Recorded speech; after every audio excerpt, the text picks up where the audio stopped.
fact, our next speaker is a historian, activist, and author of the Untold History of Canada. He is an editor-in-chief for the Canadian Patriot Review and has a successful history podcast on Badlands Media. He will discuss history and economic transformation. Give a round of applause for Matt Ehret.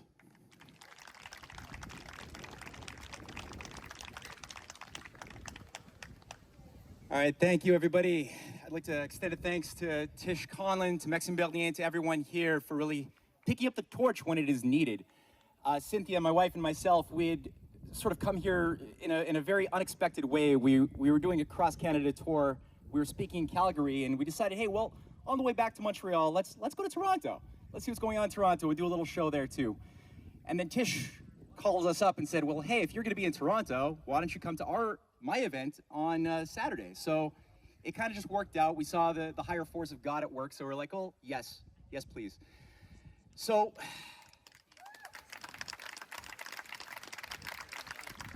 this is really good for the soul, and I appreciate the previous speaker's emphasis upon the point of sovereignty, versus really what I think it is that the reason why the oligarchy, the financier oligarchy, which has latched on like a parasite onto humanity for many, many centuries, if not millennia, and hasn't let go, the reason why they're afraid of the sovereign nation state is that the sovereign nation state is a creation of sovereign people.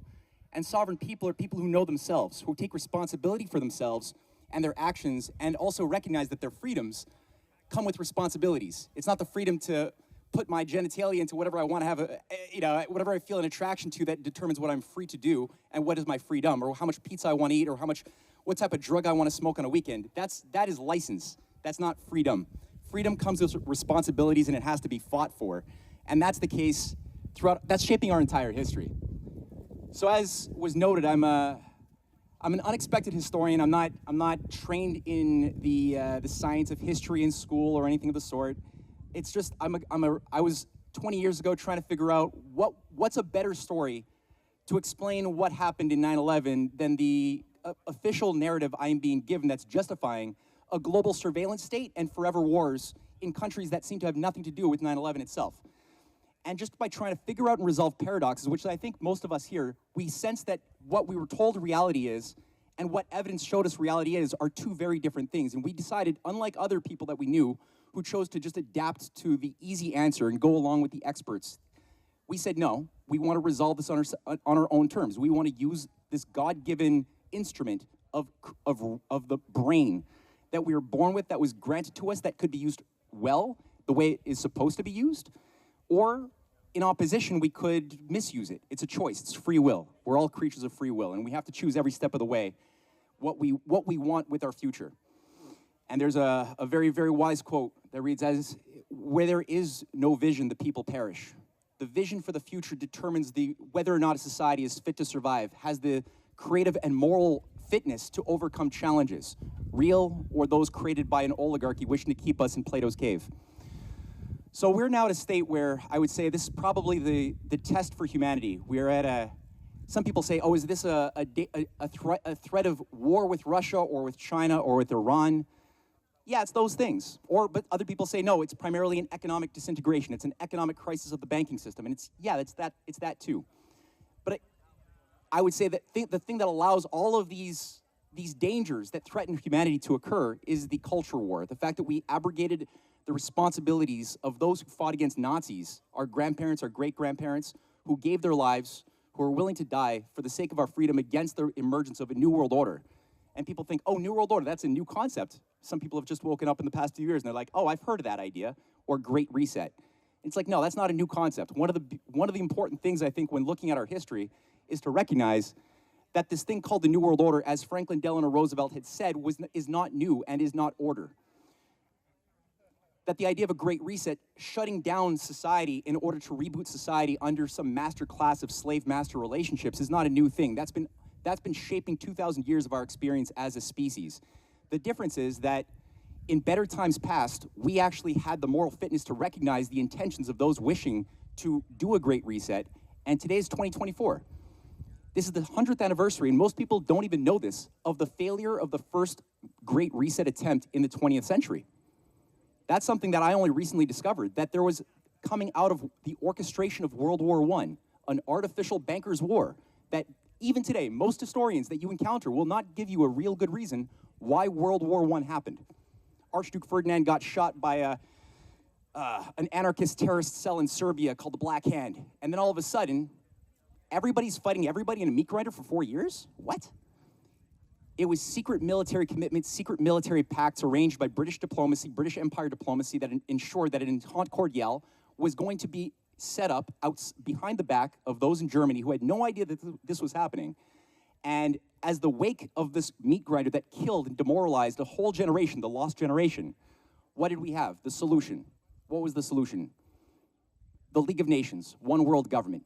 Give up national sovereignty because, don't you know, national sovereignty is the cause of wars, selfishness.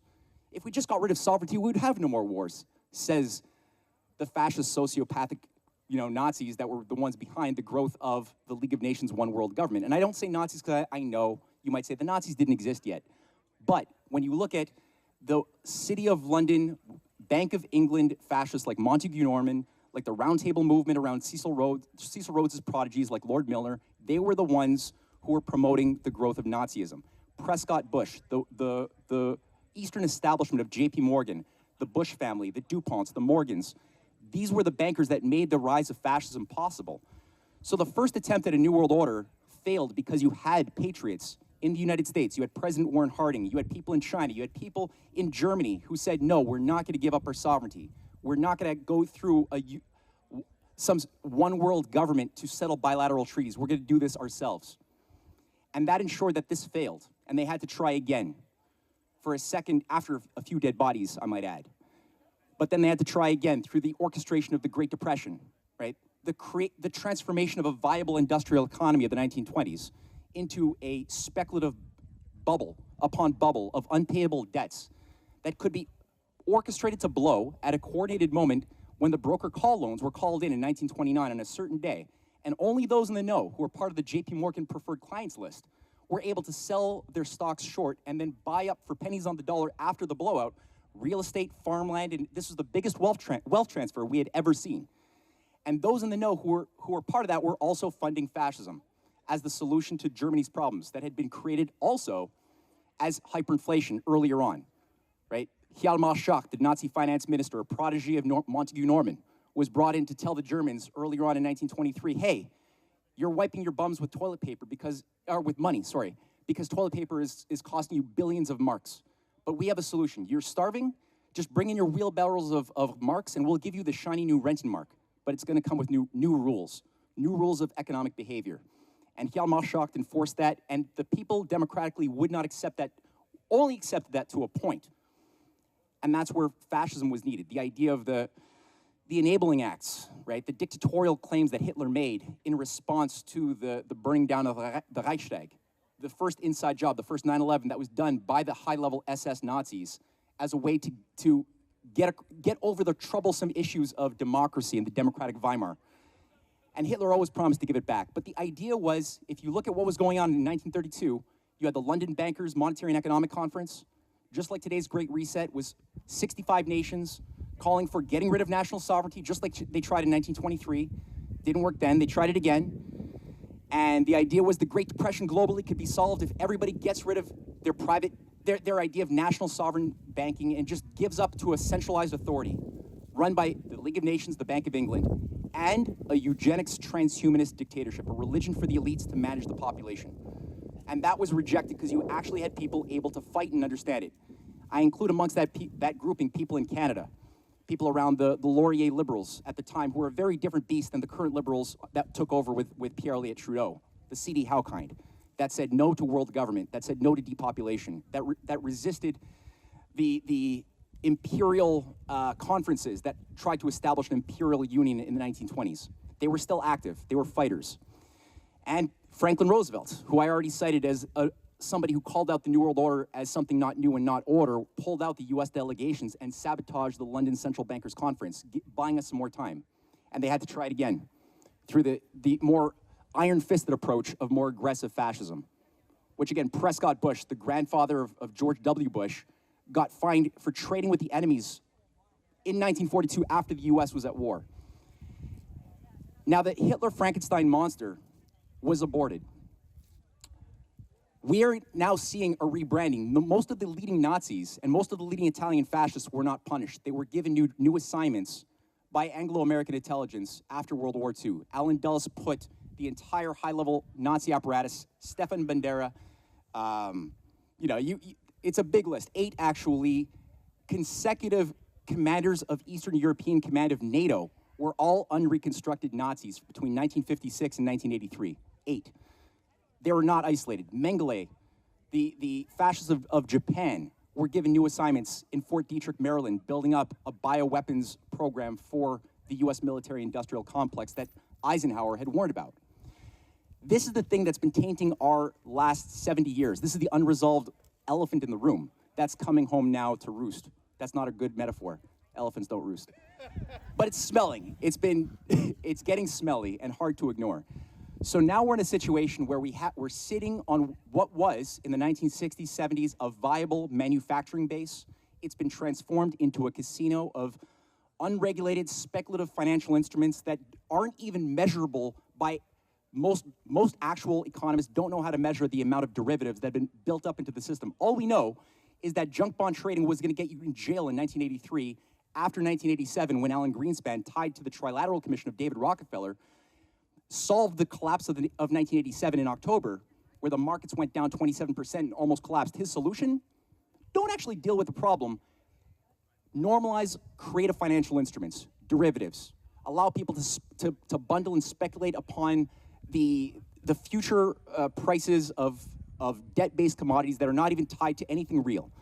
It had already been sliding in that direction since the 70s, but it accelerated fast by that point. Canada lost our 4 pillars, the banking regulation that kept speculative banking separated from clean banking and insurance and trust. That was all taken down onto the Big Bang, the universalization of banking, overseen by these same Rothschild, City of London connected bankers that had brought us fascism in the first place. They went and did it again to undermine the power of the sovereign nation state, to stand up in defense of the people in opposition to the very same transhumanist financial oligarchy that has always wanted the same thing that they wanted 1,000 years ago.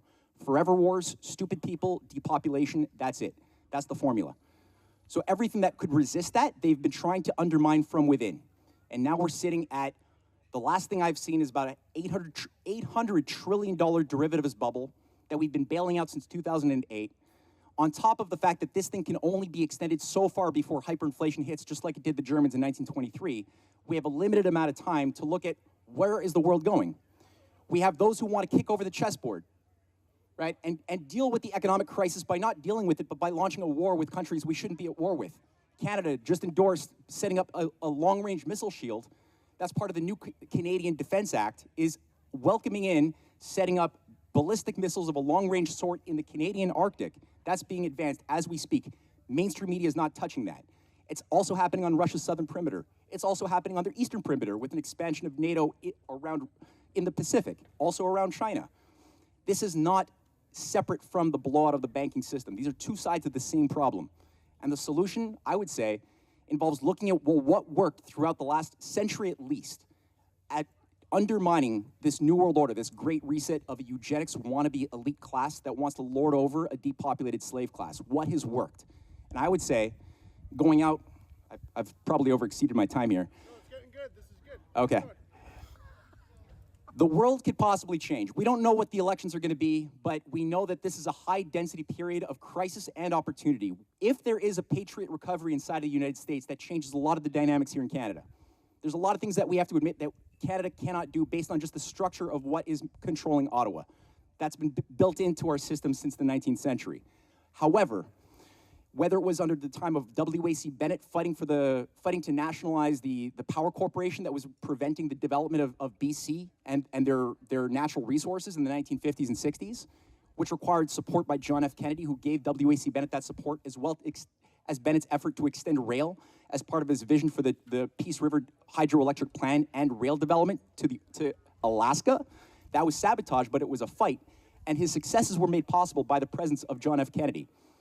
Same thing for Diefenbaker, who didn't like JFK, unfortunately. But the fact is that Diefenbaker also had a vision for the Arctic development as a platform for peace and cooperation because it's the last underdeveloped frontier that otherwise could be put towards war. And we've had just the very same war hawks that killed JFK, that undermined Diefenbaker, and that really ran a sort of Trump-gate type of operation to oust Diefenbaker in '63. That's a whole story. I wrote a book on it. The same war hawks were then pushing for militarizing the Arctic, and it's the same thing today. The Arctic is a platform that people don't realize the importance of. But Donald Trump, before he was ousted in a coup in the US in September of 2020, passed an executive order calling for the extension of rail through Alberta into Alaska for the opening up of a new corridor of development of vast resources that would transform the world several times over. Unfortunately, we know what happened and that got axed. However, that does still remain to be the choice. Vladimir Putin has offered it since 2007, 2009, 2013, 2014. Vladimir Putin came to the West, offered to build the Bering Strait Rail Tunnel as a basis of cooperation instead of war. We said no under George Bush, we said no under Obama, we said no under Harper, we said no under Justin. It's always been the same, because the policy is that these are puppets whose assignment is to advance a policy of war. That's the policy. So if we actually have an educated population that understands these historical dynamics, that understands the connection of the economic meltdown and the drive for war, just like it was the case leading up to World War I and World War II, and understands what to demand for and how to organize, then we have, I think, a real shot at a solution. And if Trump and if the Patriots are able to recapture control, in spite of the Trojan horses that we know are embedded within or that are trying to infiltrate the conservative voice, we know that there's Trojan horses. But if that actual more competent Patriot movement is able to succeed, then that does change the dynamic of the conversations that we can have in Canada. So I'll leave it with that open statement right there, and I'll let Maxime Bernier blow you guys away with some more material. Thank you.